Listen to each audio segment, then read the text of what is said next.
Hello and welcome to this week's Politics Today, and in this programme we shall be discussing one of the most anti-Christian legislation put before our parliamentarians in decades and how this bill could be on the verge of collapse. And of course I'm talking about the assisted dying legislation that's currently going through Parliament right now. And in this programme today I'm joined by Tim Dieppe, who's the head of public policy at Christian Concern, together with Lieutenant Commander David Hews, Prayer for Parliament and formerly of the Royal Navy. So welcome to the programme. Tim, thank you. And I say this every time you go on, but literally we are so grateful that Christian Concern is there, is defending Christian freedoms in this country and taking the battle of our Christian freedoms to court to push back anti-Christian legislation. So thank you. But do you want to give us an update on the ministry and also the importance of your book that you've just written, had a big book launch called The Challenge of Islam in this country? Thank you very much, Simon. Well, we're very focused on this bill we're going to talk about today, the assisted dying bill. We've got a saying in the office, nobody dies on pretty much anything else we're talking about at the moment, but assisted dying, that is the big thing we're really putting a lot of energy and effort into. We've got some big high-profile cases, the Darlington nurses you might have heard of, Jennifer Mellor you might have heard of as well, and Christy Higgs, big win recently on that case as well. So, but you're very focused on this bill we're going to talk about. And my book, The Challenge of Islam, really pleased with the response to that. Some really positive reviews, one in Prophecy Today, one in the stream, and some podcasts, other things as well.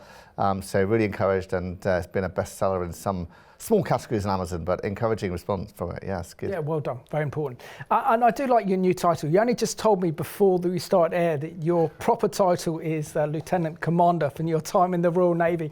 If it was me, I'd keep that because it sounds very Bond-esque. But we know that you are doing covert work in Parliament with Prayer for Parliament, praying and interceding for the nation. So do you want to give us an update with the activities of Prayer for Parliament? What's of interest is that I was trained in the Navy in the natural, but I joined the supernatural, praying in Parliament, which is same sort of warfare, same sort of aspects. They're no different. So yes, so in Parliament we're still doing battle. We're doing we've been going into W4 prayer room before we go up into the two chambers in the Commons and the Lords. And we do literally intercessionary battle over the relevant things. We've done an awful lot of prayer for the assisted dying aspect and amongst other things. I mean, this government need a lot of prayer. They need to turn round. And as one of the reformers said, they've been putting nails in their coffin. And one of the reformers said, you don't have to provide the nails anymore, they're providing their own nails for their coffin. That's this government. No, absolutely, definitely need to pray on that one. And Tim, can you give us an update on this legislation that's currently in committee stage or just past committee stage called the Terminally Ill Adults End of Life Bill that has created so much controversy. It's stirred up so much emotion on both sides. Just unpack for us what this bill is and where we are in terms of it being passed into law. Yeah, well, this bill would legalise assisting someone to commit suicide, actually change the Suicide Act to enable someone to commit suicide or to help someone else commit suicide without that being an offence under certain conditions. That's why I prefer to call it the assisted suicide bill, if you like. It's a private member's bill by Kim Leadbeater. She came top of the ballot on private members' bills, and she decided to go with this particular legislation. It was voted through on second reading last November, but it was quite close. So, it still could change, and now it's been going through committee, a very biased committee. And I think lots of people have seen the evident bias, refusing to hear from any overseas witnesses opposed to change the law on this, and there are plenty and lots of evidence to hear from on that. Initially refusing to hear from psychiatrists until there was a big uproar about that, refusing to hear from any disability organisations, all of which are opposed to this legislation. And then lots of proposed amendments to make it safer, which have been rejected by this committee as well as it's gone through. So the bill, if anything, has become less safe than it was when they voted on it in November. And it'll come up for another vote after Easter at some point, and we're all to play for and all to pray for very much when that comes up. Absolutely, thank you for the clarification and the update. And David, just share with us how Prayer for Parliament has also mobilised many Christians to pray concerning this issue, because effectively this is one of the biggest pieces of legislation to go through the House of Commons that has a profound impact upon our Christian freedoms and the sanctity of life. And it's also no surprise as well that we have the most ungodly government and parliament in our history, with more atheists in parliament than any other time in British history. Yeah. Sadly, we lost quite a few really good Christians at the last general election. But I lead this smaller team, which we now call Prayer for Parliament Focus. We're the people who actually go in and put the feet on the ground in accordance with the scripture, which is Joshua 1:3, which is wherever you place the soles of your feet, God gives you the kingdom of heaven. And but there's a bigger group, and the main group does a lot of time on Zoom every week, and then every now and again they get a committee room, and we obviously go up and join with them. But the large group has over about 500 different people around the country who are members, and there are notes sent out, and those notes go to those people who then forward them on. So the word is getting out. And also, I spoke the last time you did a thing on the assisted dying bill on Revelation TV, and I see that we had a few people watching on that one, so the word is being spread. Absolutely. And Tim, what are your concerns about some of the key safeguarding issues regarding this legislation? As we know, as you mentioned earlier, that MPs have voted on the first reading, then approved the second reading, it's gone into that committee stage before it's probably then sent to the House of Lords, then comes back to the House of Commons for a third reading, before then the King signs it off and it becomes law. But share with us how one of the key safeguarding measures has actually been removed from this legislation, and that is to get the approval of a high judge. Yeah. Which is why so many members of Parliament voted it on the second reading. Yes, well, Kim Leadbeater, who's sponsoring this bill, made a big deal of it. Safest bill in the world, she said, and it required the sign-off of a High Court judge. And I think after pressure, because actually there's not enough High Court judges to sign off all the people that are expected to be thousands of cases a year, sadly, of people wanting assistance to commit suicide. So under pressure, she's changed that to a panel, which the media are calling a death panel, of 3 people, one of whom is a lawyer, and then there's like a psychiatrist and a social worker or something like that. All volunteers who will probably therefore support assisted suicide in principle, and therefore be minded to sign off if they so want to. No opportunity to appeal if they do sign off, yes, you can help this person die. Then nobody, not any relative, not any person, not any doctor can appeal that decision if that's what happened. They have no power to call any witnesses. They don't need to hear from anybody or talk to anybody about the decision they make. The decision they make can be made in private with nobody else seeing it. They don't have to inform any relatives about the fact that they're about to sign off or considering signing off, whether to say yes, they can be helped to die, helped to commit suicide.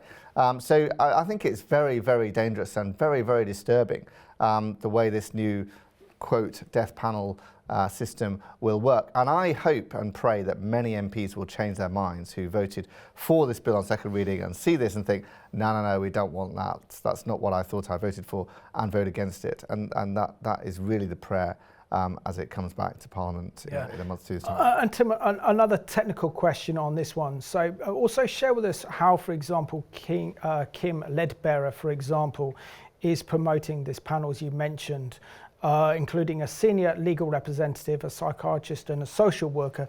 How much would they be influenced by trusts and hospitals saying we need to clear bed space?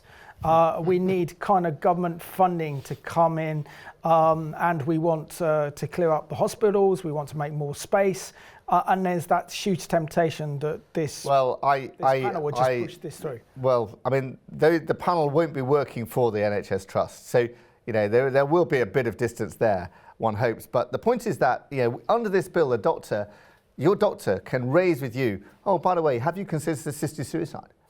Have you considered it, And they can raise it unprompted, right? They just have to think, oh yeah, it's worth raising this. And, I remember reading a story of a chap in the Netherlands who was in hospital in the Netherlands where assisted suicide or assisted dying is legalised, and he had bed sores that were causing him pain in hospital. And every morning when the doctor came round, he would say, I'm in pain because of this, please can you do something about it? And they'd say, oh, I'm not sure we do much about that, but we can offer you assisted suicide if you'd like that.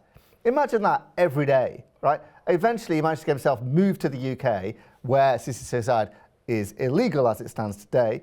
And the doctors would come round, I'm in pain because of these bed sores. Yeah, let's have a look at that. Let's think what we can do about that. And they would do something about it, because the mentality is you help somebody, you alleviate the pain, you preserve life as far as possible. Once you have this change, the relationship with the doctor and patients shifts massively, and the doctors will start to suggest, start to mentally think your life is not worth living, therefore let's offer you a way out of it. Scary. Thank you. And David, share with us your thoughts really on this legislation and how essentially this takes the issue of life and death out of the hands of God, puts it into the hands of doctors, but also puts it in the hands of the state as well to decide whether you live or die. This is dangerous, isn't it, on behalf of our government, when the state then decides whether you live or die?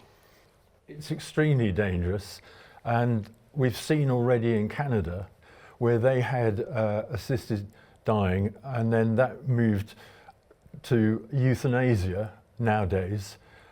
So there's been a downhill slide. So whatever goes through, if it were to go through, can change. I mean, we've seen changes to various legislations getting worse and worse and worse over the past years. And most MPs are the ones that are there aren't godly, they aren't Christians, they're atheists, and they don't know. They've obviously forgotten the 10 Commandments, and the 6th one says, thou shalt not kill. And then in Exodus 23 verse 7, it says, do not kill the innocent and the righteous. And then finally, this is where the enemy, Satan's coming in, with basically John 10:10, where it says, the thief does not come except to kill, steal and destroy. But Jesus said, I come that they may have life and life in abundance. There is always a time and a possibility that someone may accept the Lord Jesus Christ into their life. The problem, of course, with the hospitals, they have been literally threatened with the legalization of, if you give too much morphine, you know, we don't want to be accused that we've killed them off. So I've heard of cases where people are in pain, and as you're talking about, and at the moment they're a bit wary about giving them too much morphine. Now, the old days when my wife was a nurse, they would just issue morphine, and as a result, the person would die fairly soon, but without pain. Yep. The whole thing's a mockery, and it's. Of course, we see that in war films, don't we, where we see the soldiers are injured, their legs blown off and something else in serious pain. They just kind of dose them with morphine to take the pain away, and help them die on that one. Tim, give us your thoughts again relating to hospitals and how the removal of the safeguarding will have a huge impact on the hospices to actually look after the sick and those who are coming to the end of their lives, who want to die in peace. Hospices are absolutely vital and wonderful service. My wife died in a hospice. I hope everyone could get hospice care at the end of their lives. But you know, surveys have shown that something like 1 in 5 hospice workers have said we'll just leave if we are forced to participate in helping people commit suicide, because that's just not what they're there for. It's not what they're there to help people as best they can. This is why I don't like the term assisted dying. I want to be assisted when I'm dying, right? But this is about actually assisting someone to commit suicide. And that's where the line is drawn. And the proposed amendment was to allow hospices and other organisations to opt out and say, well, we're going to be a suicide-free zone. We're never going to help someone commit suicide in this organisation. And that was voted down. So they will be forced to facilitate helping people commit suicide.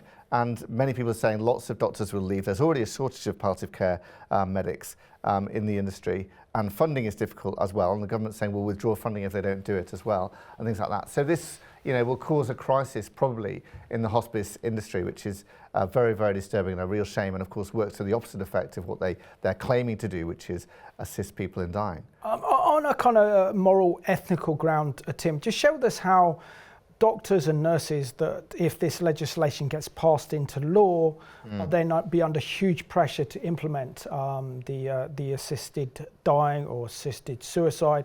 Yes.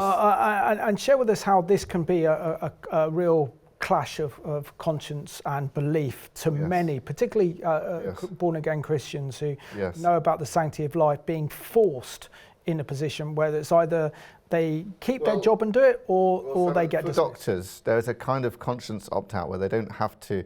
You don't have to raise it with the patient for a start, and then if the patient raises it with you, you don't have to take it any further, but you do have to refer them to another doctor who would help them. And that's a conscience issue. That will be a conscience issue there for some. Some doctors will say, well, I'm okay with that, and some doctors will say, no, I'm not. And there was an amendment proposed to allow them to withdraw themselves from any aspect of the process, and that was rejected again by the committee. So doctors will have to refer someone to another doctor who they know will help with assisting them to commit suicide if they're requested by the patient, and that's a real conscience issue.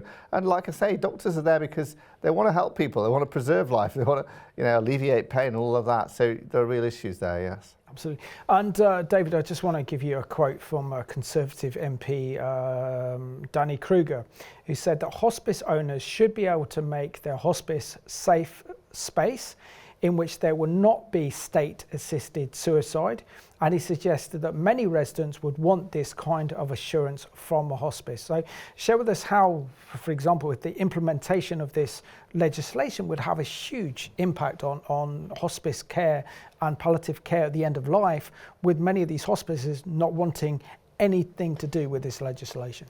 Right, while we've been praying in Parliament, one of our team has been going up and joining and watching all the committee stages every week, and of course the hospitalisation aspect and the hospice aspect has raised its head.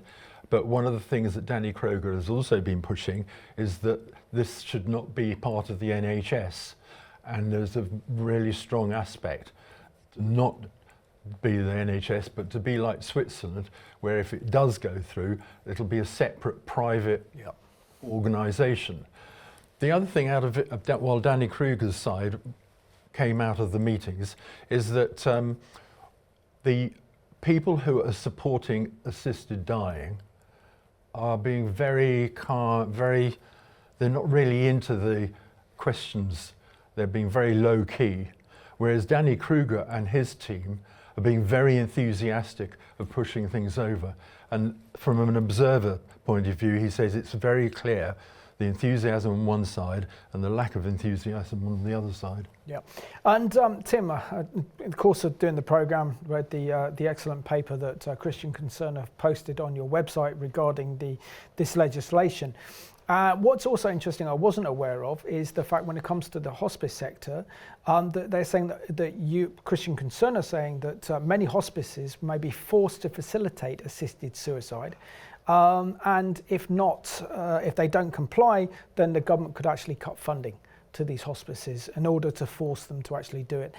Share with us how undemocratic this is, but also how dangerous this is for the future of palliative care, but also... Well, we've had this before, Simon, if you remember, when same-sex marriage came in, the government forced adoption agencies to place people with same-sex couples, even Catholic adoption agencies and other Christian adoption agencies, and they were closed down because they, in conscience, didn't want to do that. So you could see hospices closed down if they refused to carry out assisted suicide under this bill.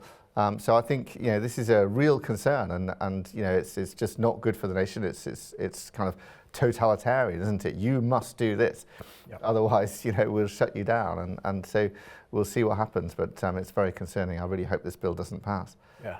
I've got a very technical question, so I'm going to have to read out my question to you on this one, David. So what is extremely troubling and alarming regarding the committee of MPs reviewing this legislation that voted against the amendment that requires lethal drugs to be approved by the Medical and Healthcare Products Regulatory Agency called the MHRA?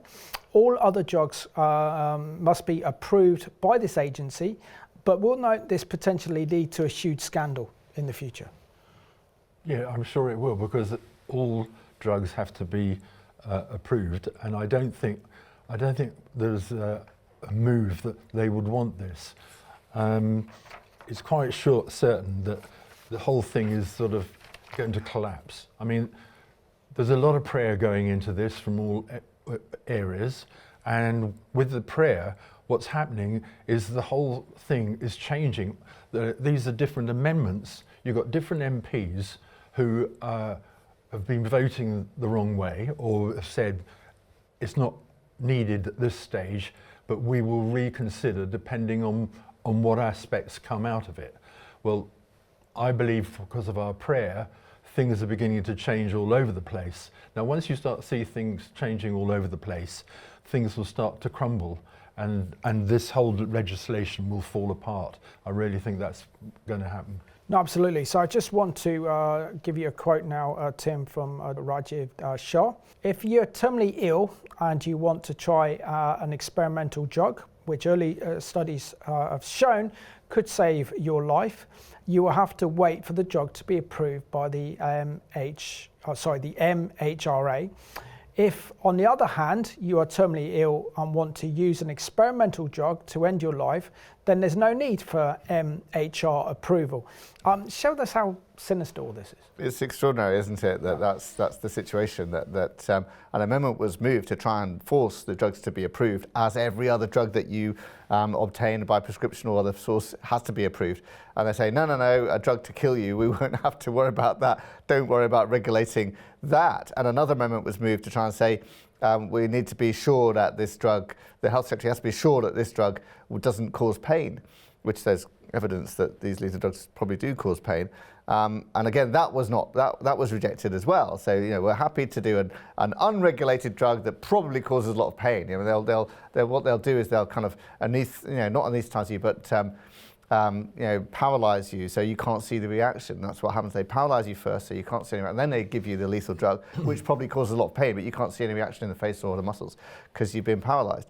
These kind of things show that they're not interested in safeguards. They're not interested. They just want to make it happen, enable people to be helped to commit suicide. Yep. So 5 minutes left of the programme, and David, I was aware of an excellent exclusive in the Sun newspaper where they were talking about this legislation regarding assisted dying, assisted suicide, what have you, in which they're saying now, because the safeguards have been removed that were discussed in the second reading of this bill, 50 members of Parliament now may decide not to vote for this legislation when it comes back to the House of Commons for its third reading, either the end of April or in early May.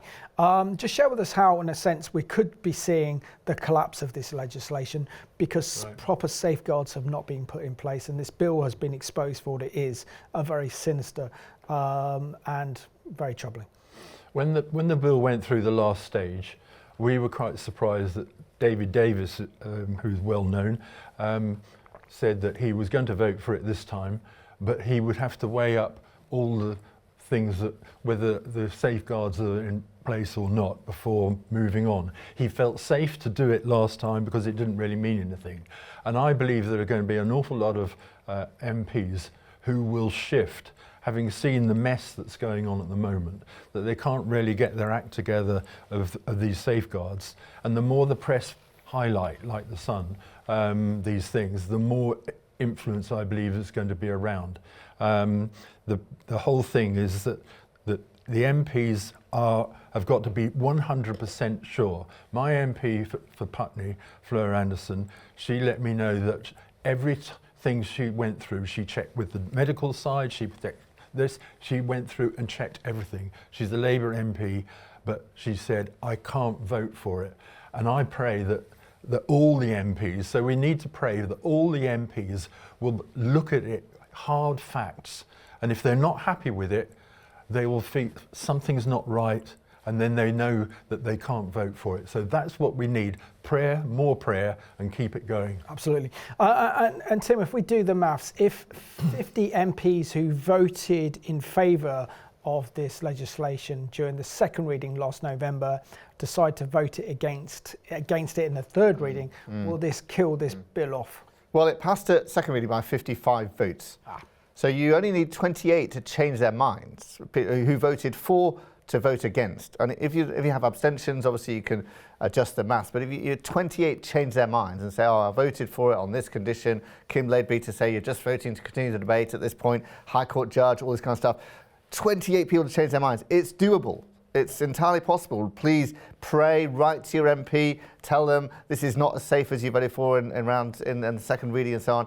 You know, tell them some of the stories you've been hearing today on this programme and urge them to vote against it. And if they voted for it, urge them to make sure they're there and attend and make sure that they vote against it again in the third reading as well, because that's really what we need to happen. And I think that is a very, very important vote when it comes up. Tim, don't you also think it's very sinister that MPs are actually voting on a Friday? And knowing that Friday is where MPs have their constituency meetings. So many members of Parliament who live a long way from Westminster, for example in North Wales or up in Scotland or even Northern Ireland, won't actually be in Parliament. Yeah, I mean, that is what normally happens on private members' bills. So it's not designed for this bill that that's what happens, but that is what will happen. Yes, it'll be on a Friday where many MPs like to be in their constituencies or travelling back to their constituencies. So again, we need to urge them to attend. If you know your MP voted against it first time, please make sure you please attend, you know, this time. And if they voted against or they voted for it, I mean, please encourage them to vote against and change their mind. Yeah. And David, very, very quickly, just share with us within 30 seconds why it's important that we are educated about this in our churches and that our churches pray and that Christians are made aware of this as well. A lot of the churches, the people are not following, they think this is okay. But Matthew 6:10 of the Lord's Prayer says, Lord, let your will be done on earth as it is in heaven. So we pray, Lord, let your will be done in Parliament, in the voting lobbies, as it is in heaven. Amen. In Jesus' name. Great way to end the programme. So thank you, David and Tim, for a great programme. Thank you so much for educating myself and our viewers about this important legislation to oppose.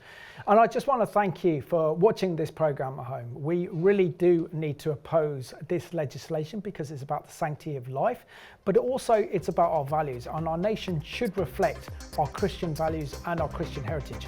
This is why we've got to say no to the assisted suicide dying legislation. So thank you for watching Politics Today.